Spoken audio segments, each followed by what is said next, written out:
dan alat bukti permulaan yang cukup, maka ditetapkan saat ini 6 tersangka.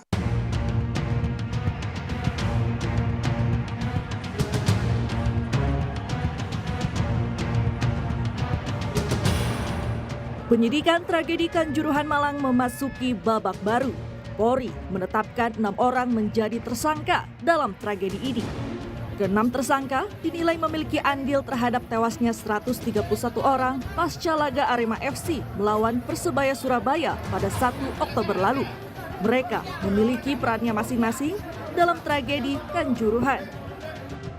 Tersangka pertama adalah Direktur Utama PT Liga Indonesia Baru Ahmad Hadian Lukita.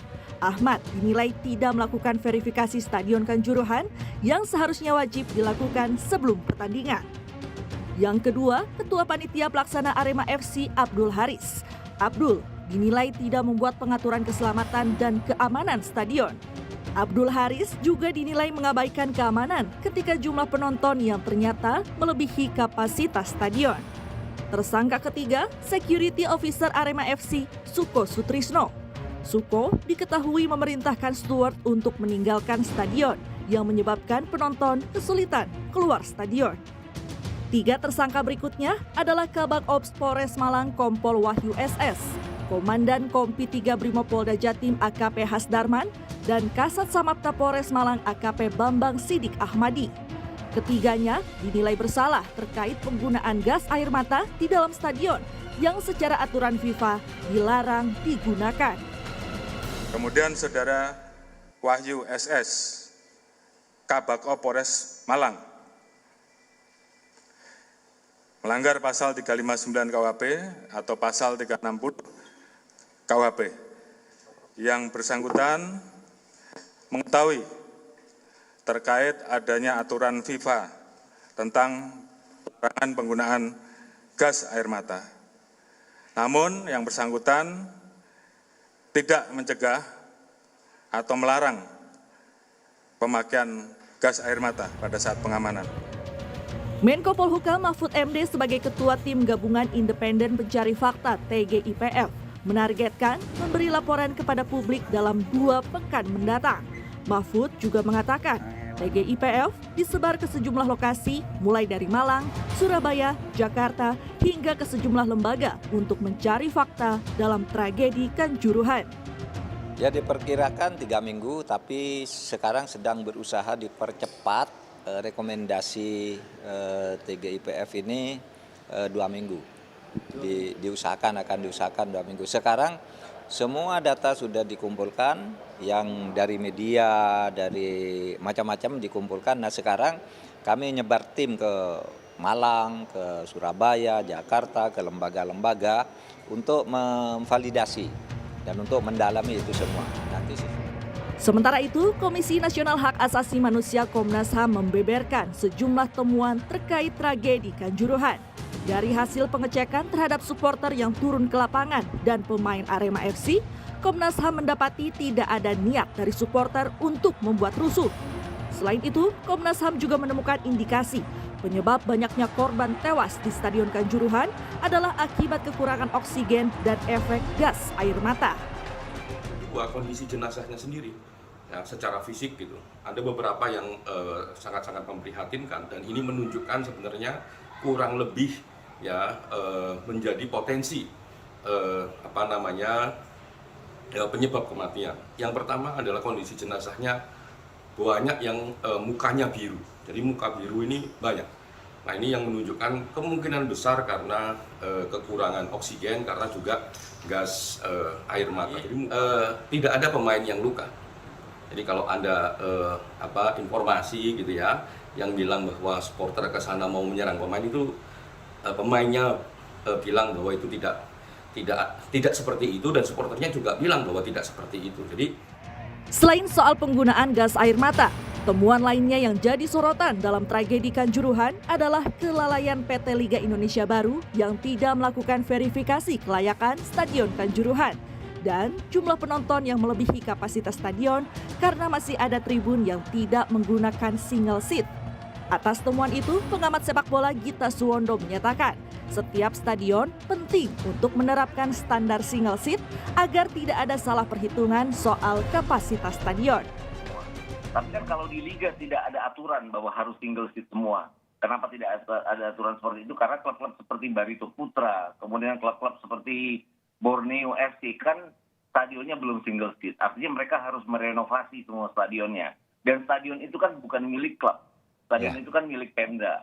Kecuali seperti halnya stadion di Bali United, di mana ownernya bekerja sama dengan Pemda untuk memperbaharui stadion itu selama 20 tahun ke depan. Itu kenapa owner dari Bali United terus-menerus untuk merenovasi stadion itu sampai dengan standar FIFA, termasuk ke tempat penontonnya. Nah, hal-hal seperti itu yang mungkin harus segera dilakukan, bahwa setiap stadion harus single seat sehingga tidak ada alasan bahwa kapasitas berlebihan karena tidak single seat. Walaupun sebenarnya tragedi Kanjuruhan yang menelan 131 korban jiwa jadi catatan kelam pertandingan sepak bola di tanah air. Pengusutan tuntas dan evaluasi mutlak dilakukan agar peristiwa ini tidak terulang. Tim Liputan Kompas TV. Untuk mengetahui perkembangan terkininya, kita akan segera bergabung dengan jurnalis Kompas TV Via Irmar di Mapolres Malang, Kabupaten Jawa Timur. Selamat siang, Via. Pasca penetapan 6 tersangka tragedi Kanjuruhan malam tadi, apakah hari ini ada saksi ataupun tersangka yang akan diperiksa? Ya, selamat siang Pak Skalis dan juga saudara. Hingga siang hari ini ada 19 saksi yang masih diperiksa oleh polisi di Polres Kabupaten Malang untuk melengkapi berkas-berkas yang ada sehingga tragedi Kanjuruhan ini bisa diusut secara tuntas mulai dari hulu hingga ke hilir. Tadi kami melihat ada sejumlah pegawai dari Dispora Kabupaten Malang yang masuk ke ruang Satreskrim Polres Kabupaten Malang. Kemudian juga tadi ada panitia pelaksana yaitu media officer yang juga datang dengan membawa sejumlah dokumen masuk ke dalam ruang Satreskrim, dan hingga saat ini juga masih terus dilakukan pemeriksaan. Selain pemeriksaan lanjutan yang dilakukan oleh polisi, nah ini juga kami mendengar atau mendapatkan informasi rencananya tim gabungan independen pencari fakta yang diketuai oleh Menko Polhukam Mahfud MD juga rencananya akan bertolak ke Malang, Jawa Timur untuk mencari dan juga menemukan sejumlah barang bukti dan juga fakta-fakta yang ada untuk bisa menyelesaikan atau menyelesaikan atau membuka apa penyebab-penyebab dari tragedi Kanjuruhan yang terjadi pada hari Sabtu malam kemarin. Informasinya ada Doni Monardo dari tim TGIPF yang akan datang. Kemudian juga rencananya tim TGIPF ini akan bertolak atau berkunjung terlebih dahulu ke Rumah Sakit Saiful Anwar, Kota Malang untuk melihat secara langsung bagaimana kondisi korban dari tragedi Kanjuruhan, kemudian langsung menuju ke Stadion Kanjuruhan untuk menemukan sejumlah bukti dan juga melihat bagaimana kondisi Stadion Kanjuruhan pasca terjadinya tragedi atau kericuhan tersebut. Namun untuk kapannya atau jam berapa ini kami masih mencari tahu seputar hal itu. Dan memang sesuai dengan instruksi dari Presiden, Pak Skalis dan juga saudara, bahwa langkah-langkah cepat dan juga tepat ini harus segera dilakukan untuk bisa mengungkap siapa yang kemudian penyebab-penyebab mulai dari hulu dan juga hilir dari tragedi ini, termasuk juga bagaimana manajemen dari penyelenggaraan pertandingan sepak bola, kemudian juga apakah ada langkah-langkah antisipatif atau langkah-langkah darurat ketika terjadi kericuhan atau mungkin ada potensi yang berbahaya dari sisi keamanan. Nah, ini nantinya yang akan berusaha diungkap oleh tim gabungan independen pencari fakta. Seperti itu, Pak Skalis.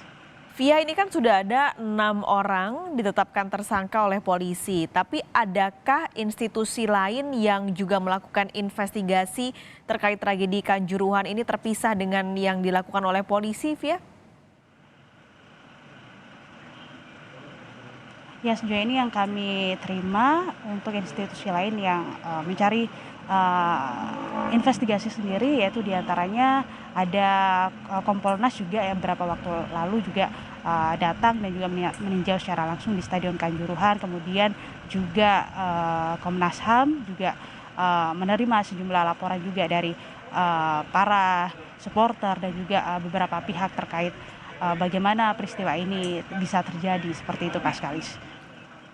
Baik, terima kasih Via Irmar melaporkan langsung dari Mapolres Malang, Jawa Timur.